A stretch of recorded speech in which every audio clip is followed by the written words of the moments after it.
Sumainyo pong muli ang Panginoon. Sa episode na ito ay ating tatalakayin ang isang napakahalagang paksa ugnay sa mga taong nagnanasang maglingkod at sambahin ang Panginoon. Our topic is about the true worshipers of God. Who are the true worshipers of God according to the teachings of our Lord Jesus Christ? If we will study the scriptures, the most strict commandment of God to men is about His worship to God. Kaya sa Exodus chapter 20 in verses 3 hanggang 6 ay ganito po ang ating mababasa. You shall have no other gods before me. In verse 4, you shall not make for yourself an image in the form of anything in heaven above or on the earth beneath or in the waters below. In verse 5, you shall not bow down to them or worship them.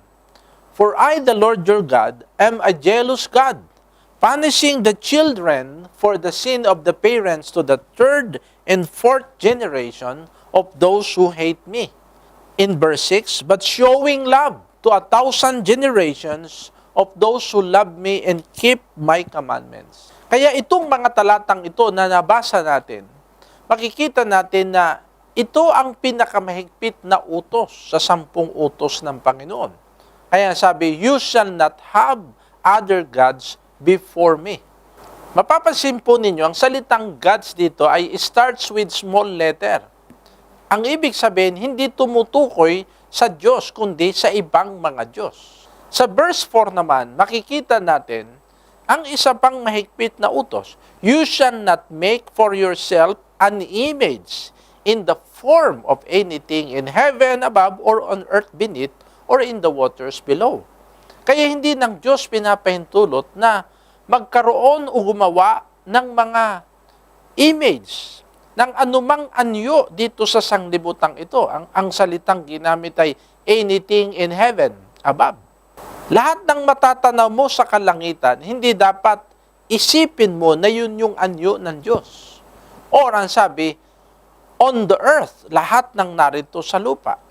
Or on the earth beneath. Ang ibig sabihin, anumang mga anyo at nilikha dito sa lupa, hindi ka mag-iisip na yun ang imahin ng Diyos. Ang sabi, or in the waters below. Kaya kahit sa karagatan hanggang sa kalaliman, you will never think na ganito ang anyo ng Diyos. Sa verse 5, you shall not bow down to them or worship them. Hindi talaga dapat sumamba sa anumang mga larawan. At ayaw ng Diyos na paglingkuran sila o sambahin.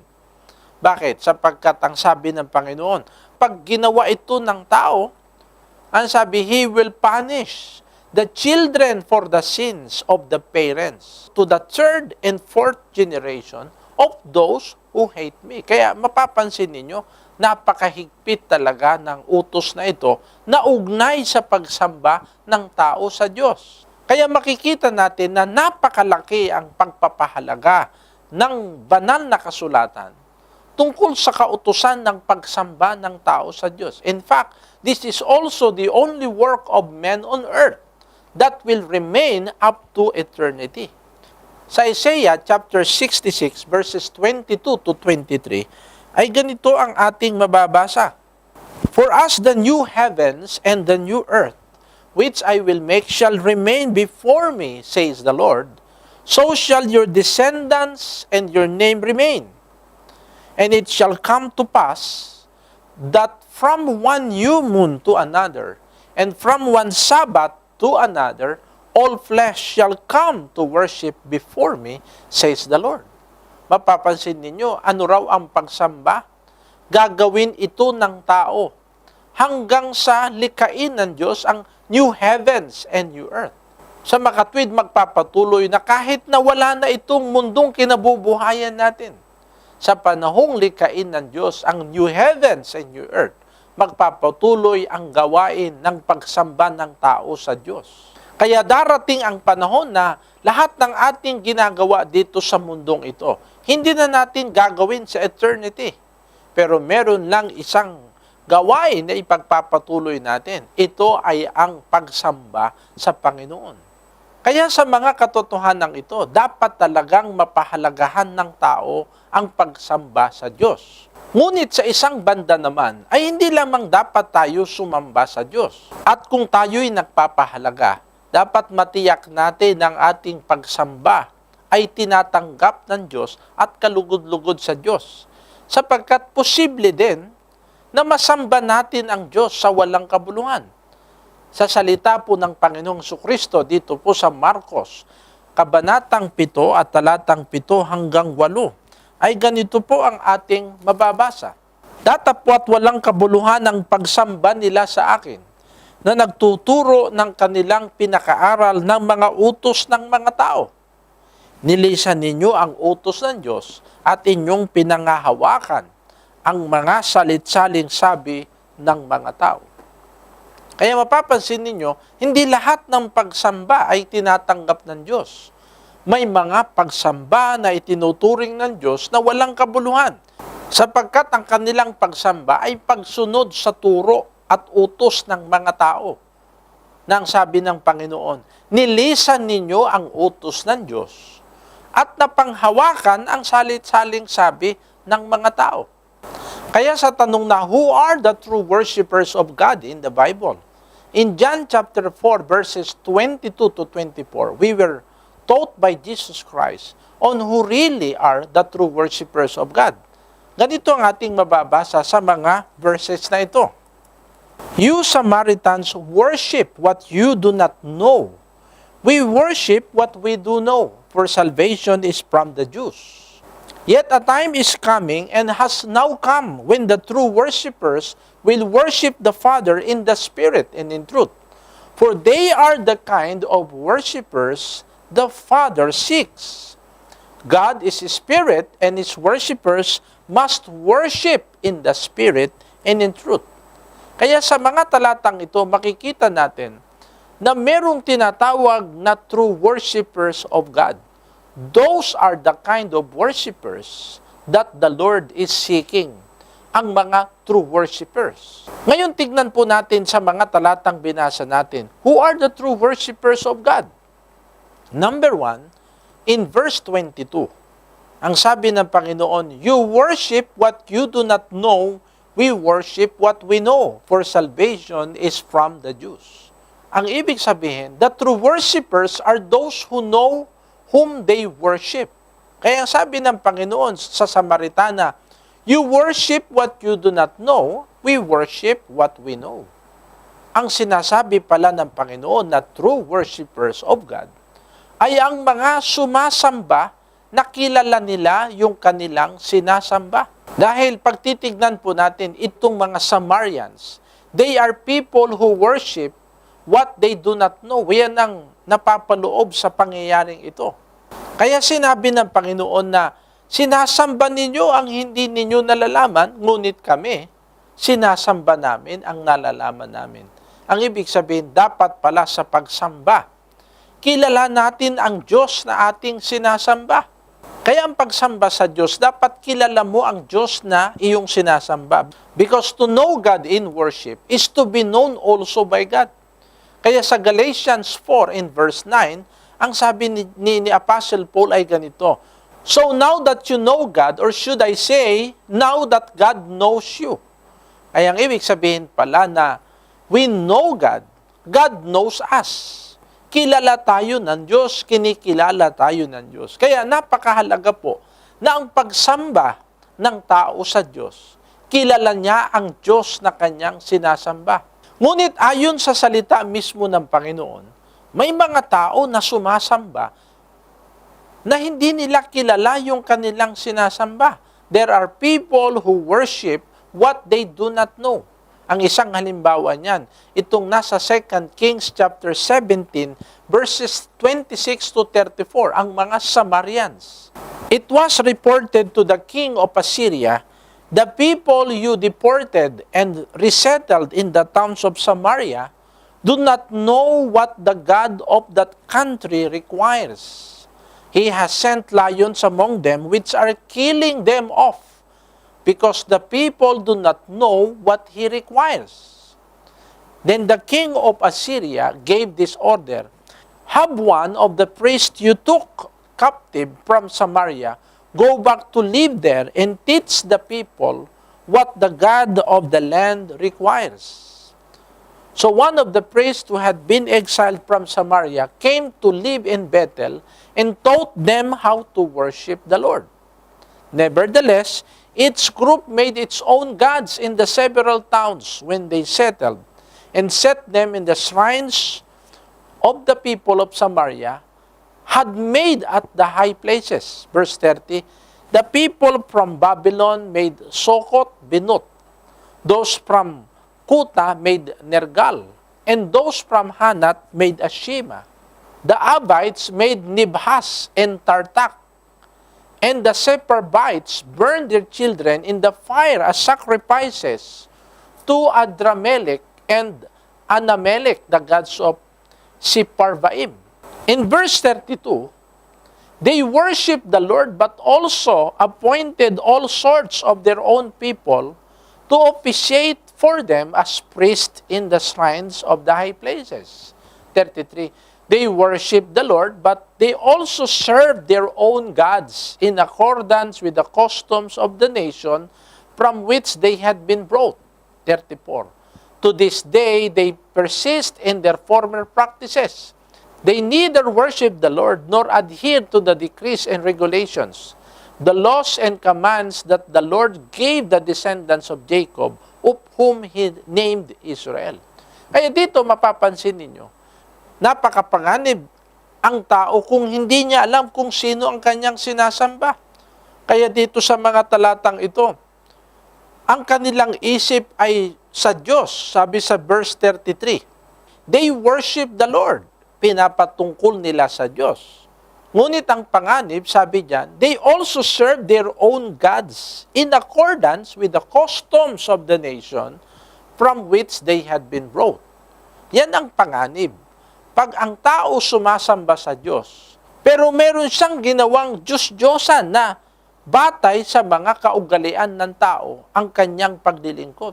Maaring sabihin ng tao na, sa Diyos ko naman to inihahandog. Ito naman ay larawan lang. Ang ibig sabihin, hindi mo nalalaman ang iyong sinasamba sapagkat batay lang sa mga kaugalian ng tao. Kaya mapapansin ninyo sa mga talatang binasa natin, sa verses 30 and 31, dito sa verse 30, yung mga tao from Babylon, gumawa ng sarili nilang mga image ng kanilang mga sariling Diyos-Diyosan. From Babylon made Sokot Benut. Those from Kutha made Nergal. Mga tawag nila sa kanilang iba't ibang Diyos. Sa verse 31, the Abites made Nibhas and Tartak, and the Sepharvites burned their children in the fire and sacrifices to Adramelech and Anamelech, the gods of Sepharvaim. Ang ibig sabihin, sila parang meron silang mga iba't ibang mga Diyos-Diyosan na napakarami. Pero, iniisip din nilang yung Diyos sa langit. Ngunit ang masama ay meron silang gods na sinasamba. It is also true in our days. Sa ating panahon, ang tao may iba't ibang kinikilalang mga padron, may iba't ibang kinikilalang Diyos-Diyosan ang tao. Pero napakahalaga na yung salita ni Kristo. We know what we worship. Kailangang kilala ng tao ang kanyang sinasamba. Sapagkat kung kilala natin ang Diyos na ating sinasamba, kikilalanin din ng Diyos ang ating pagsamba. Ngayon ang tanong, how can we know God whom we worship? Sa Luke chapter 10 and verse 22, may itinuturo ang Panginoon sa talatang ito. Ang sabi po ay ganito, all things have been delivered to me by my Father, and no one knows who the Son is except the Father, and who the Father is except the Son, and the one to whom the Son wills to reveal Him. Dito sa mga salitang ito ng Panginoon, meron siyang itinuturo na makikilala lamang ng tao ang Diyos, siya at ang Ama, kung meron siyang pahayagang tao. Sa banal na kasulatan, ang tawag sa kanila ay mga apostol. Ephesians 3 in verse 5. Kaya sabi diyan, which was not made known to people in other generation, as it has now been revealed by the Spirit to God's holy apostles and prophets. Kaya may mga tao pala na pinapahayagan ng Diyos ng kanyang revelation, ng kanyang pagka-Diyos. Ang tawag sa kanila ay apostles and prophets, mga propeta sa Old Testament, mga apostol naman sa Bagong Tipan hanggang sa ating panahon. Kaya pag ang church ay may nangungunang apostol, surely, meron ding magtuturo ng tunay na pagkakilala sa Diyos. That is the reason why the church in the Bible was headed by an apostle so that they may know the God whom they worship. Kaya sa 1 Corinthians 12:28, ang sabi dito, and God has appointed to the church first of all, apostles. Kaya sa churches sa Bible hanggang sa ating panahon, pinangungunahan ng apostol. Ang isang dahilan talaga niyan, hindi lamang upang may mangaral ng tunay na aral. Ang talagang dahilan niyan ay upang ibigay ang tunay na aral, partikular din sa tunay na pagkakilala sa Diyos. Kaya ang true worshipers of God are people those who know whom they worship. Dapat kilala mo ang Diyos na iyong sinasamba, kilala mo ang Diyos na iyong niluluhuran. Ang pangalawang katangian ng true worshipers of God, ayon pa rin sa salita ni Christ, dito sa John chapter 4 and verse 23. Ang sabi po dito sa talatang ito, yet a time is coming and has now come, when the true worshipers will worship the Father in the Spirit. Sa makatwid, ang mga tunay na mananamba pala sa Diyos, dapat sumasamba sa Espiritu. Ngayon, what is to worship God in the Spirit? Ano ang pagsamba sa Espiritu?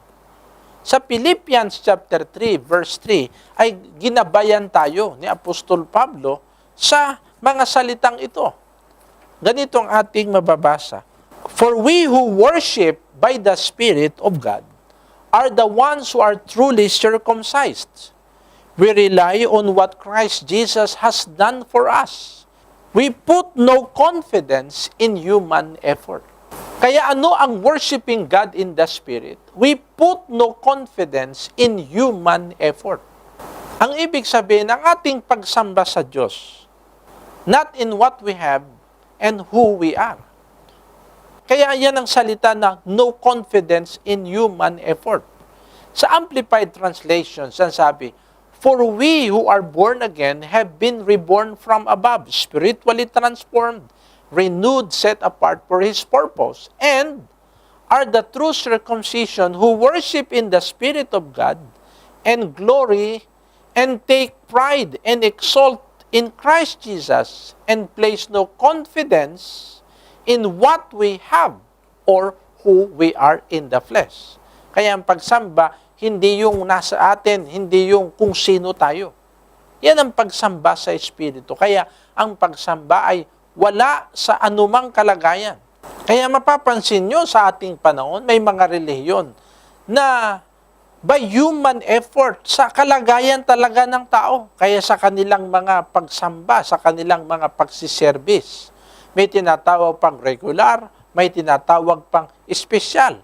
Pero pag titingnan natin sa Bible, ang pagsamba pala sa Espiritu, hindi batay sa kalagayan mo at mga bagay na nasa iyo. Kaya nga ang isang sumasamba, ang sabi sa mga awit 95 verse 6, ang isang sumasamba ay lumuluhod sa Diyos. Tanda ng pagsuko, tanda ng pagkilala. Pero marami ding mga churches ngayon ang wala nang pagluhod sa pagsamba nila. Kaya ang pagsamba sa Diyos ay pagpaparangal sa Diyos ng ating mga katawan at ng ating espiritu. Kaya sabi sa 1 Corinthians 6:20, for ye are bought with a price. Therefore glorify God in your body and in your spirit, which are God's. Ang worshiping in the Spirit is we glorify God in our spirit dahil anak tayo ng Diyos. Kaya sa Romans chapter 8 in verse 15, we have received the spirit of adoptions as sons, by whom we cry, Abba, Father. Kaya we can worship God in the Spirit Because we have received the spirit of adoption. May espiritu tayo ng Diyos.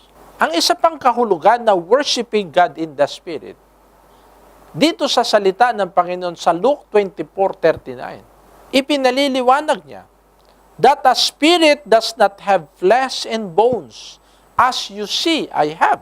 Ang ibig sabihin, ang pagsamba sa Diyos, hindi sa pisikal na anyo, hindi sa pisikal na larawan. We will worship God not through the physical image, but in the Spirit. Kaya sa Old Testament, God reminded His people in Deuteronomy chapter 4, verses 15 to 19. Anong sabi ng Panginoon? Be very careful, because you did not see the Lord's form on the day He spoke to you from the heart of the fire at Mount Sinai. Pinag-iingat sila dahil sabi ng Panginoon, you do not see the Lord's form. Hindi nyo nakita ang anyo ng Panginoon. Kaya sa verse 16, do not corrupt yourselves by making an idol in any form, whether of a man or a woman. Kaya hindi dapat matukso na gumawa ng larawan. In verse 17, or an animal on the ground and bird on the sky. In verse 18, a small animal scurries along the ground or a fish in the deepest sea. And when you look up into the sky and see the sun, moon, stars, kasi posible ring matukso sila na hindi lamang sila gumawa ng larawan ng mga nilalang dito sa lupa, baka pagtingala nila, gumawa rin sila ng araw, ng buwan at ng mga bituin, and all the forces of heaven. Sabi, don't be seduced into worshiping them. Kaya pinaalalahanan sila ng Diyos. Kaya ang pagsamba sa Diyos, hindi dapat mag-isip ng anuman na larawan, hindi dapat gumawa ng anumang imahen, kahit na imahen ng buwan, ng araw at mga bituin. We will worship God in the Spirit and not putting our trust in human effort. And lastly, who are the true worshipers of God? The people who worship God in truth. John chapter 4 in verse 24. God is a spirit and His worshipers must worship in the Spirit and in truth. Kaya ang true worshipers, he will not only worship whom he knows, he will not only worship in the Spirit, he will worship in truth. What is the truth? The Word of God is the truth. John 17, verse 17. Make them holy by your truth. Teach them your word, which is truth. Kaya ang Word of God, yan ang katotohanan. Worship to God must always come with the meditation of the Word of God. Kaya ang tamang pagsamba, may pagbubulay. Hindi ka pupunta sa simbahan dahil gusto mo yung simbahan na yon, dahil gusto mo yung mga awitan. Pupunta ka sa bahay-sambahan sapagkat gusto mong makapakinig ng salita ng Diyos. Yan ang worshiping God in truth. From whom are we going to receive the Word of God? John 3:34. For He is sent by God, He speaks God's words, for God gives Him the Spirit without limit. Ang mga sinugo ng Diyos, yan ang magsasalita sa iyo ng salita ng Diyos. Kaya sa 1 Timothy 2:7, ang sabi ni Apostle Paul, and for this purpose, I was appointed a herald and an apostle. I am telling the truth. Kaya ang mga apostol, tagapagpahayag ng katotohanan, tagapagpahayag ng salita ng Diyos. Kaya ito ang true worshiper who worship God in truth. Kaya mga kaibigan at mga kapatid sa pananampalataya, lagi nating tiyakin ang ating mga pagsamba sa Diyos. Dahil ang tunay na mananamba ay hinahanap ng Diyos. Let us be a true worshipers of God. Let us worship the God whom we have known through the revelation of Christ. Let us worship God in the Spirit and in truth. And for our quote for today, he who worships God knows to kneel down and bow down before his Maker.